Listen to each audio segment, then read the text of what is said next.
ये कहानी ममता की है। बचपन से ही घर में ये एहसास दिलाकर पाला गया कि औरतों को बोलने का हक नहीं है। अरे ममता, जरा जल्दी जल्दी हाथ चलाओ। रोज ऑफिस में देर पहुंचता हूँ तुम्हारे कारण। लेकिन आपका सारा खाना पैक और तैयार भी है। अरे जबान जितनी चलाती हो उतना अगर हाथ चलाती ना तो शायद घर को अच्छे से मैनेज कर पाती। क्या मतलब है? क्या नहीं मिला आपको? मोजे मोजे कौन देगा? ममता भागकर पति को मोजे देती है। वो हर किसी का ख्याल रखती, लेकिन उसके घर में रोज का रोना लगा रहता। अरे माँ, आज स्कूल में टीचर ने मुझे फीस के लिए डांटा। माँ, मुझे अच्छा नहीं लगता कि स्कूल में फीस के पैसों के लिए मुझे कोई भी बात सुनाए। अरे पर बेटा, ये तो पापा करते हैं ना, सारा ऑनलाइन। मुझे तो इसकी जानकारी भी नहीं है। हाँ हाँ, बना लो बच्चों के सामने मुझे बुरा। अरे करता तो मैं ही हूँ, माना, लेकिन मुझे कोई सपना थोड़ी ना आएगा कि बच्चों की फीस जमा करनी है।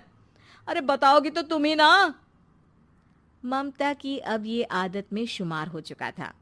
वो हमेशा हर बात के लिए खुद को ही दोषी मानती। एक दिन वो पड़ोस की दोस्त से कहती है, समझ नहीं आता यार, मैं इतनी डम कैसे हो सकती हूँ। बात तो सही भी है ना। अब पति बेचारा नौकरी करे, पैसे कमाए, या फिर ये देखे कि बच्चों की फीस का वक्त है। क्या करूँ यार। पता नहीं, मेरे पति तो सारा काम खुद ही करते हैं। वो तो कहते हैं कि तुम थक जाती होगी, सारा दिन घर बाहर बच्चे तो। अच्छा, ऐसे भी पति होते हैं क्या? अरे क्या बात कर रही है? भाई साहब कभी तुझे किसी बात के लिए सुनाते नहीं? किसने कहा नहीं सुनाते? अरे ये पति चीज ही ऐसी होती है कि बिना पत्नी को सुनाए उन्हें चैन की नींद कहाँ आती है। तो तू भी परेशान रहती होगी कि कैसे, क्या, कब भूल गई।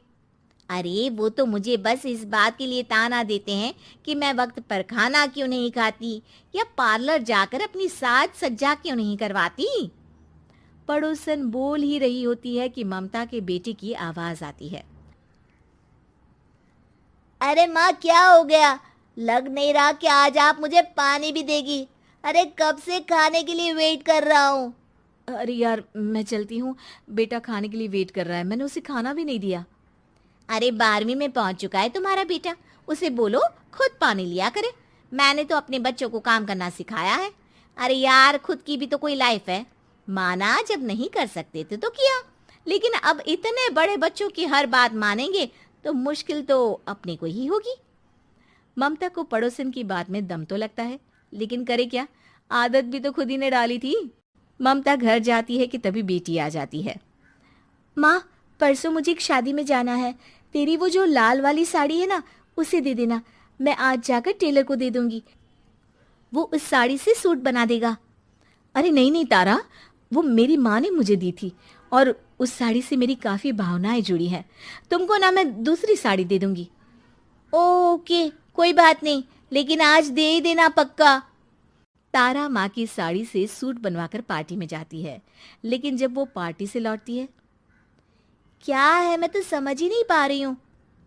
अरे जब वो साड़ी मांगी थी तो ये छल्ली सी साड़ी क्यों दे दी? मैं ही पागल थी जो इस साड़ी का सूट बनवा लिया मैंने। माँ, जानती भी हो कि कॉलेज में मेरी कितनी हंसी उड़ी। तभी वहां ममता का पति सुनील आ जाता है। अरे गवार औरत, जब बेटी साड़ी मांग रही थी तो दे देती ना। अरे पापा, इनके तो इमोशंस जुड़े थे उस साड़ी से। ममता इतने सब के बाद भी कुछ नहीं बोलती। मेरी बेटी की बेइज्जती हो गई। मैं बिल्कुल बर्दाश्त नहीं कर सकता ये। मैं नहीं चाहता कि मेरी बेटी से कोई भी ज्यादा सुंदर लगे पूरे कॉलेज में। जी, वो पढ़ने में तारा बिल्कुल अच्छी नहीं है, उसकी पढ़ाई पर आप ध्यान दीजिए ना। अच्छा, अब तुम मुझे बताओगी कि मुझे किस पर ध्यान देना और किस पर नहीं। रमेश जैसा ही ये वाक्य पूरा करता है, ममता की बेटी और पति उस पर जोर जोर से हंसते हैं। अरे ठीक है ना, पता ही नहीं चला कि कैसे वक्त इतना बीत गया। अरे कैसे पता चलेगा माँ, हम लोगों के पीछे जो तू बैताल की तरह चिपकी रहती थी, तुझे कैसे वक्त का पता चलता?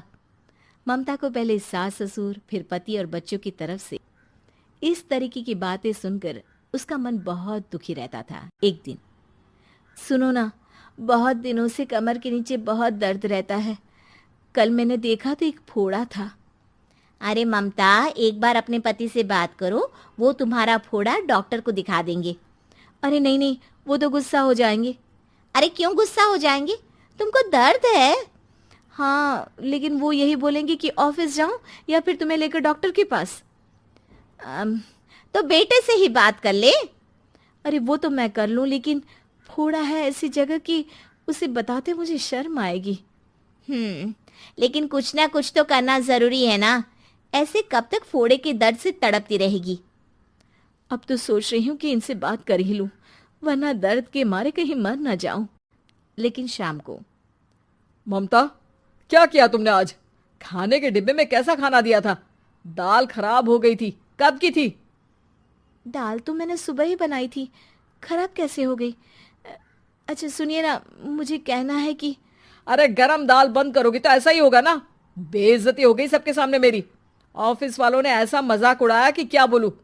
कल से ठीक से खाना देना है तो देना, वरना खाना देना बंद कर देना। बाहर खा लूंगा मैं। ममता, जो पति से अपनी परेशानी बताने वाली थी, वो अब ये सोचने लगती है कि कल से पति को खाने में क्या दे।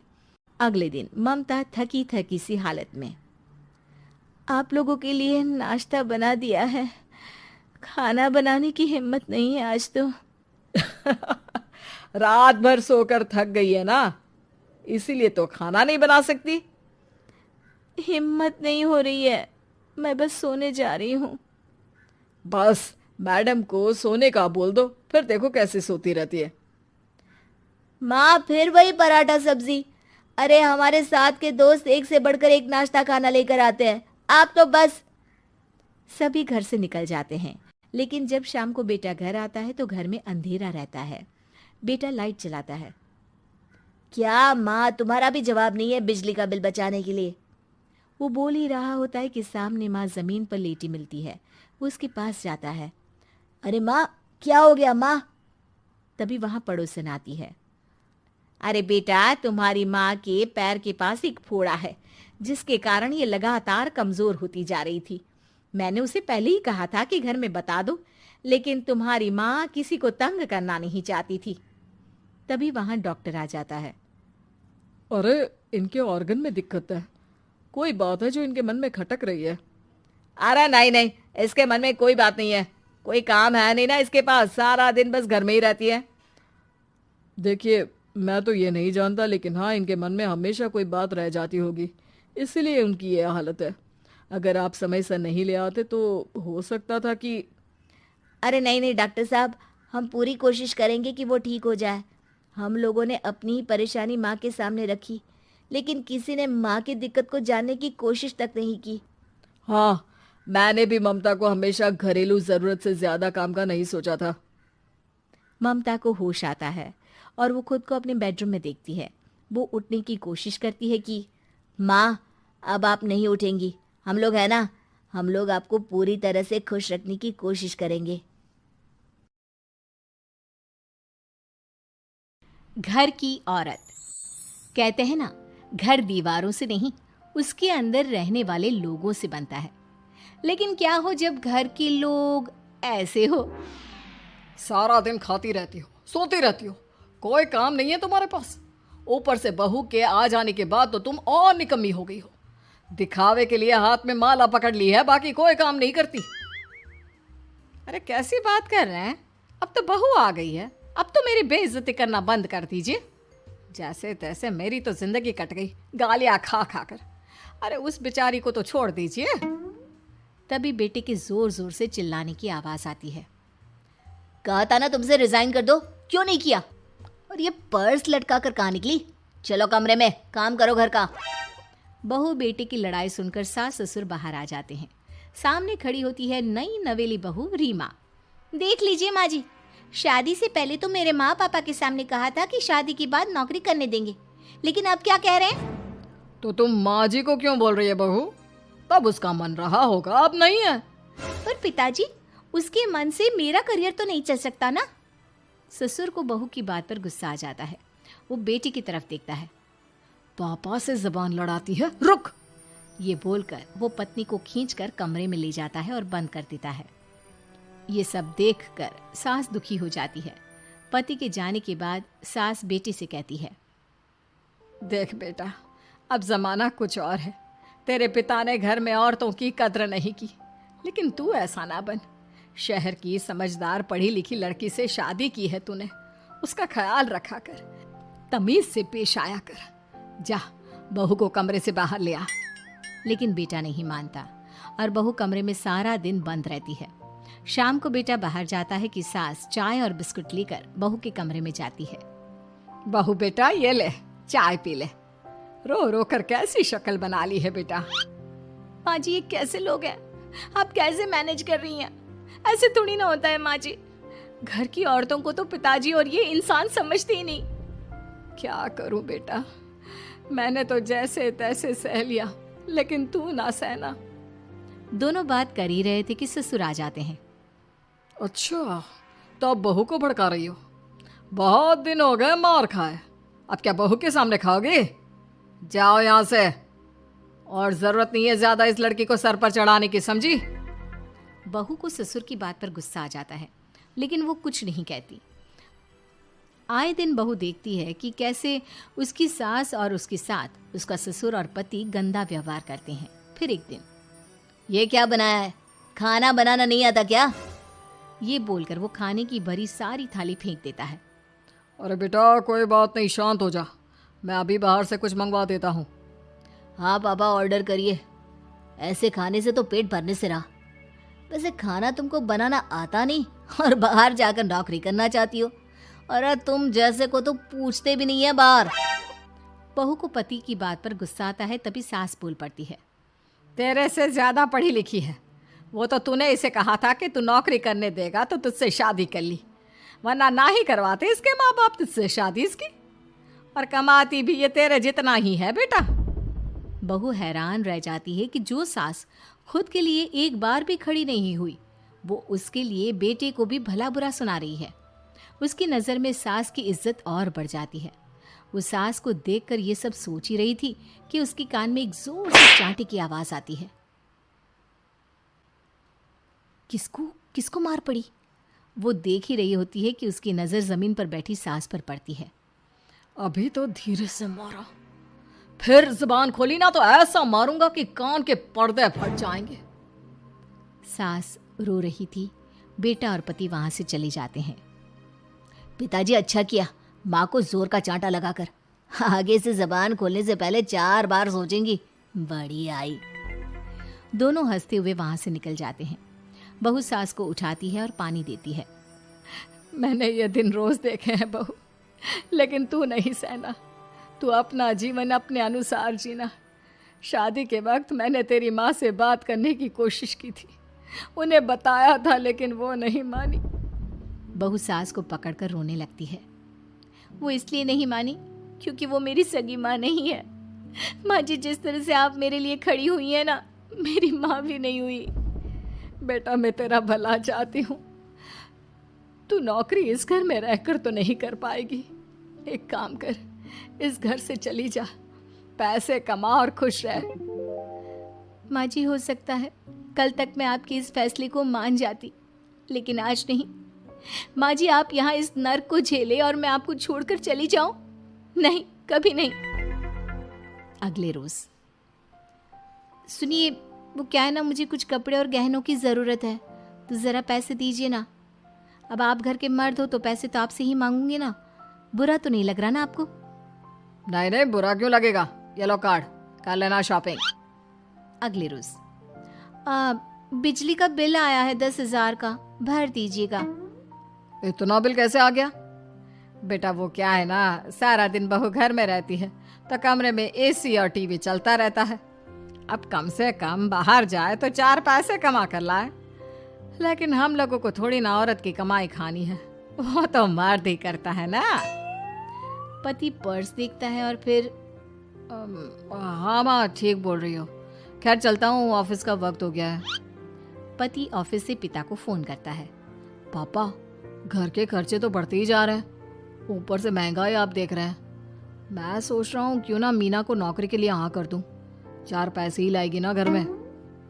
वो तो तू ठीक बोल रहा है, लेकिन ये औरत की जात, कल को 4 पैसे कमाने लगे तो यह नहीं कि सर पर चढ़कर नाचे। हाँ पिताजी, बात तो सही है। वो तो आप हैं जो माँ को मुट्ठी में रखा है, वरना मेरी वाली तो। खैर, सोचते हैं इस बारे में। शाम को पूरा परिवार साथ बैठा होता है। वो कल पनीर की सब्जी बनानी है तो थोड़े पैसे देकर जाना। और हाँ, कीर्तन भी रखा है संडे को, उसके लिए सामान की लिस्ट बना दी है, ले आना। पापा को दे दो, वो ले आएंगे। अरे पापा कहाँ से ले आएंगे, मेरे पास नहीं है पैसे वैसे। लो, पैसे ही नहीं है। मेरे पापा की जेब तो हमेशा नोटों से भरी रहती है। बेटा, लक्ष्मी को जो पूजता है ना, उसके पास लक्ष्मी रहती है। जो घर की औरतों को मारे पीटे, वो भला कैसे लक्ष्मी का लाभ ले सकता है। वाह वाह, क्या बात है, तो जबान खुल रही है तुम्हारी। लगता है भूल गई पुरानी मार और डांट, क्या? हाँ माँ जी, शांत हो जाइए। मैं नहीं देख सकती आपको मार खाता, और फिर हो सकता है कि मैं आपको बचाने आऊँ तो ये भी मुझे मारे। ठीक है बहू, मैं कुछ नहीं कहती, तू ये लिस्ट बस दे दे, मैं चलिए आराम करने। फिर अगले रोज, सुनिए जी, वो मायके जाना है। वो क्या है ना, शादी के बाद से गई नहीं, तो ट्रेन की टिकट बुक करवा देना। तो मैं भी तो साथ जाऊंगा ना तुम्हारे। तो ठीक है, फिर फ्लाइट की ही टिकट करवा दीजिए। वो क्या है ना, अच्छा थोड़ी ना लगता है आप पहली बार मेरे साथ जा रहे हो और हम ट्रेन से चले, ठीक है ना? पति ऑफिस जाता है, जहाँ उसका दोस्त कहता है, अरे क्या हो गया यार, परेशान सा दिख रहा है। तेरी तो नई नई शादी हुई है, भाभी परेशान कर रही है क्या? अरे नहीं यार, तू तो जानता है थोड़ी सी कमाई में घर चलाना मुश्किल हो रहा है। तू कैसे मैनेज करता है यार? कैसे क्या यार, तू जानता है ना मेरी बीवी रिया को, वो टीचर है, फिर घर में ट्यूशन करती है, साथ में बच्चे भी पढ़ लेते हैं। यार, घर नाम की गाड़ी दोनों पहियों के साथ चलने से ही चलती है। वो भी कमाती है और मैं भी, और चल रहा है घर बस। पति को दोस्त की बात समझ में आती है, लेकिन पिता का ज्ञान कैसे भूल सकता था। भाई, कल को सर पर चढ़कर नाचने लगी तो। शाम को घर आता है, जहाँ उसकी बुआ और उसका बेटा बैठे होते हैं। अरे आ गया लल्ला, कैसा थका थका सा लग रहा है, सब ठीक है ना? नमस्ते बुआ, कैसे आना हुआ? कैसा है रमेश? भाई को तो भाई की याद ही नहीं आती। अरे नहीं नहीं भैया, याद नहीं आती तो यहाँ कैसे आता। ये लीजिए मेरी शादी का कार्ड, जरूर आना। पति कार्ड खोलता है। डॉक्टर रश्मि? अरे वाह, तेरी होने वाली बीवी डॉक्टर है। और क्या भैया, आपकी बीवी इंजीनियर तो मेरी डॉक्टर। तभी वहाँ सास आ जाती है। अरे जब घर में ही बिठाना है बेचारी को, तो काहे का इंजीनियर है, तो काम वाली ही, घर का काम करती है और आराम। इतनी पढ़ी लिखी लड़की को घर पर क्यों बिठा रखा है? अरे बहू कहीं झोला छाप डिग्री तो नहीं लेकर आई है? पत्नी की बुराई सुनकर पति को गुस्सा आता है। नहीं बुआ, यूनिवर्सिटी टॉपर है मेरी मीना, और हाँ, बड़ी कंपनी में काम भी करती है। बस शादी के बाद कुछ महीनों की छुट्टी ली थी, अगले हफ्ते से ऑफिस शुरू हो जाएगा। क्यों मीना? तभी ससुर आ जाते हैं। हाँ, लेकिन फिर घर का काम कैसे होगा, और पैसे कमाने लगेगी तो सर पर। पिता की बात पूरी नहीं हुई कि बेटा, सर पर चढ़ने का हक है उसका पापा। पत्नी है वो मेरी, यानी मेरे घर की रानी, और रानियां तो सर का ताज होती है। क्यों मीना? मीना पति की बात सुनकर शर्मा जाती है। वाह बेटा, तू सही समय में समझ गया कि औरतों की इज्जत करने वाले घर में शांति और लक्ष्मी का वास। उम्मीद करता हूँ आप लोग को वीडियो अच्छा लगा है। ऐसा और वीडियो देखने के लिए चैनल को सब्सक्राइब करो और लाइक कमेंट शेयर करना नहीं भूलना। नीचे का जो लाल बटन है उसको जल्दी से ग्रे कलर करो, क्योंकि आपका एक सब्सक्राइबर मेरे को मोटिवेशन करता है ऐसा वीडियो बनाने के लिए। Thank you.